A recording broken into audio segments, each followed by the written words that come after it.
పర్యటన కొనసాగుతుంది. కేంద్ర జలశక్తి శాఖ మంత్రి సిఆర్ పాటిల్తో సీఎం భేటీ అయ్యారు. పోలవరం ప్రాజెక్టులో కీలకమైన అంశాలను పరిష్కరించాలని సీఎం కోరారు.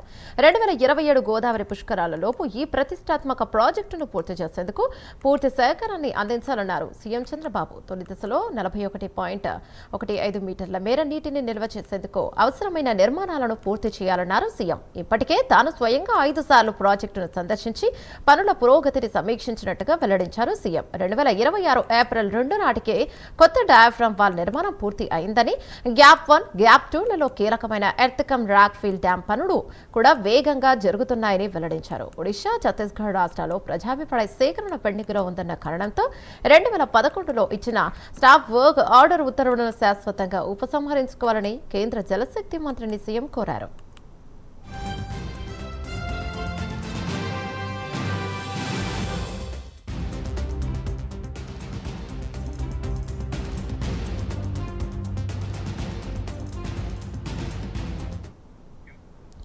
దీనివల్ల పోలవరం ప్రాజెక్టు పనులు ఎలాంటి ఆటంకాలు లేకుండా వేగంగా చేపట్టేందుకు వీలవుతుందని స్పష్టం చేశారు సీఎం. సాగునీటి అవసరాల దృష్ట్యా మొదట నిర్ణయించిన దానికంటే కుడి, ఎడమ కాలువల సామర్థ్యాన్ని 17,500 క్యూసెక్కులకు పెంచినట్టుగా వివరించారు సీఎం. ప్రస్తుతం కుడి కాలువ 95% మేర, ఎడమ కాలువ పనులు 78% మేర పూర్తి అయినట్టుగా లేఖలో వెల్లడించారు. కాలువల సామర్థ్యం పెంచిన మేరకు నిధులను రియంబర్స్ చేయాలని జలశక్తి శాఖ మంత్రికి సీఎం వివరించారు. ప్రాజెక్టు తదుపరి పనులకు సంబంధించి అవసరమైన నిధులను కూడా మంజూరు చేయాలని కేంద్ర మంత్రిని చంద్రబాబు కోరారు. ప్రధానమంత్రి కృషి సించాయ్ యోజన కింద రాష్ట్రంలోని వివిధ పథకాల పునరుద్ధరణ, ఆధునీకరణకు నిధుల మంజూరు కోరుతూ లేఖ ఇచ్చారు సీఎం.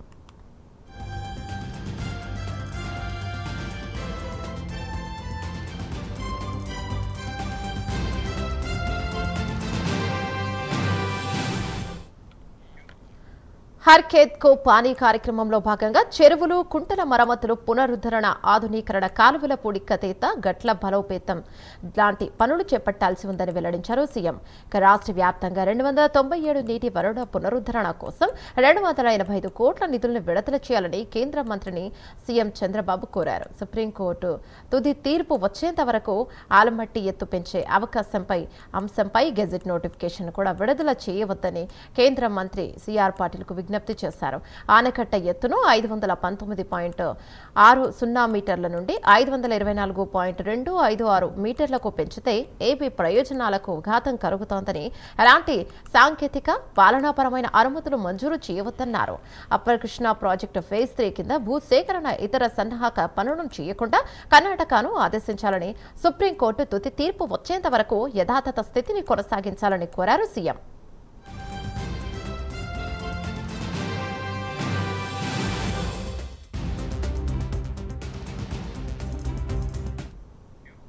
రాయలసీమ, దక్షిణ కోస్తాంధ్ర ప్రాంతాల దాహార్తిని తీర్చే పోలవరం వనకచెర్ల లింకు ప్రాజెక్టుకు అనుమతులు మంజూరు చేయాలని సీఎం కోరారు. గోదావరి నుంచి సముద్రంలోకి వృధాగా పోయే 200 టీఎంసీల వరద జలాలను మళ్లించేలా పోలవరం వనకచెర్ల లింకు ప్రాజెక్టును చేపడుతున్నట్టుగా వెల్లడించారు. వంశధారపై నేరడి బ్యారేజ్ నిర్మాణానికి జారీ చేసిన గెజెట్ నోటిఫికేషన్ ప్రకారం ముందుకు వెళ్తామని పేర్కొన్నారు సీఎం. ఏపీ నీటి అవసరాలకు అనుగుణంగా 8,000 క్యూసెక్కుల సామర్థ్యంతో కుడివైపున హెడ్స్ లూయిస్ నిర్మాణం చేపడతామన్నారు సీఎం. దీనికి అవసరమైన భూసేకరణ కోసం ఒడిశాను ఆదేశించాల్సిగా కేంద్ర జలశక్తి శాఖకు లేఖను ఇచ్చారు సీఎం చంద్రబాబు. ఈరోజు గౌరవ ముఖ్యమంత్రి నారా చంద్రబాబు నాయుడు గారి యొక్క ఆలోచన మనందరికీ తెలుసు. ఎక్కడ జలం ఉంటే అక్కడ జనం ఉంటారు. నాగరికతలు కూడా ఎక్కడ నీరుంటే అక్కడే అభివృద్ధి చెందాయనేటువంటి సత్యం ఏదైతే ఉందో దాన్ని ఆచరణలో చూపించేటువంటి విధంగా ఆ రోజు ఎన్టీ రామారావు గారి దగ్గర నుంచి ఈరోజు చంద్రబాబు నాయుడు గారి వరకు ఆంధ్రప్రదేశ్ రాష్ట్రంలో సాగునీటి రంగానికి, నీటిపారుదలకి అత్యంత ప్రాధాన్యత ఇరిగేషన్కి ఇస్తున్నటువంటి విషయం మీ అందరికీ తెలుసు.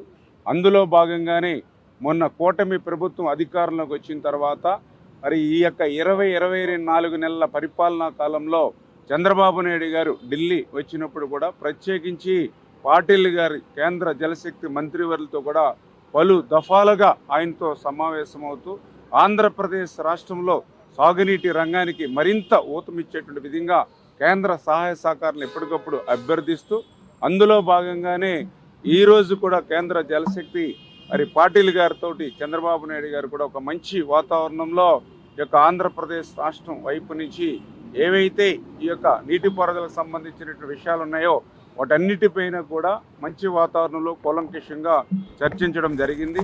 అందులో ప్రధానంగా పోలవరం ప్రాజెక్టు ఆంధ్రప్రదేశ్ రాష్ట్రాన్ని భవిష్యత్తులో ఒక కరువు రహిత రాష్ట్రంగా మార్చేటువంటి జాతీయ ప్రాజెక్టు పోలవరం ప్రాజెక్టు కేంద్రం అందిస్తున్నటువంటి సహకారానికి ధన్యవాదాలు తెలియజేసుకుంటూ, ఏదైతే కేంద్రం అదేవిధంగా పిపిఏ సిడబ్ల్యూసి నిర్దేశించినటువంటి కాలం 2027 జూన్ కల్లా పోలవరాన్ని పూర్తి చేస్తామనే విషయాన్ని కూడా ఈరోజు మరి ముఖ్యమంత్రి గారు కూడా జలశక్తి మంత్రి గారితో కూడా మాట్లాడడం జరిగింది. ఎందుకంటే గత 5 సంవత్సరాల వైఎస్ఆర్సీపీ పాలనలో పోలవరం ఎప్పటికి పూర్తవుతుందో చెప్పలేమని పోలవరాన్ని ప్రశ్నార్థకం చేసినటువంటి స్థితి గత పాలనలో జరిగితే ఈరోజు చాలా క్లియర్గా 2027 జూన్ కల్లా పోలవరం ప్రాజెక్టుని పూర్తి